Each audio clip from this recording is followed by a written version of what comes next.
হঠাৎ আমাদের বোনেদের মধ্যে প্ল্যান হলো যে আমরা একটা ছোট করে ফিস্ট করব। তাও আবার বিকেলে ছাদে বসে হাওয়া খেতে খেতে। তো ওখানে বোনেদের মধ্যে আমি ছিলাম বড়, আর আমার একটু দিদিগিরিটা বেশি চলছিল ওখানে। এই যে ওটা নিয়ে আয়, এটা নিয়ে আয়, এটা কর, ওটা কর, এরকম একটা ব্যাপার আর কি। যেহেতু প্ল্যানটা আমাদের হঠাৎই হয়েছিল, তাই জন্য এই চিপস কুরকুরি মাখা ছাড়া আমাদের কাছে ভালো কোনো অপশন ছিল না। ভালো কেন বলছি, চিপস কুরকুরি মাখাটাও তো ভালোর মধ্যেই পড়ে না, একটু চটপটা। সবার কাছ থেকে 10 টাকা করে চাঁদা তুলে নিয়ে আসা হয়েছিল চিপস কুরকুরিগুলো।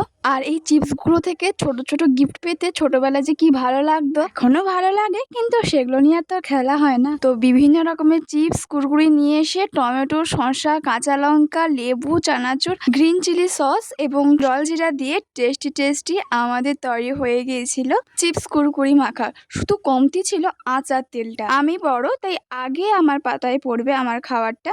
আর এদিকে আমার বোন হয়তো ভাবছিল যে তাকে দেবো না, তাই পাতাটা আগে ভাগে আমার দিকে ঠেলে দিল। আর এদিকে প্রায় সন্ধ্যা হয়ে গেছিল। মা তখন নিচ থেকে বলে, কি রে, তোর নাকি নিচে নামবি নি, রয়ে যা তোর 3টা সেখানে।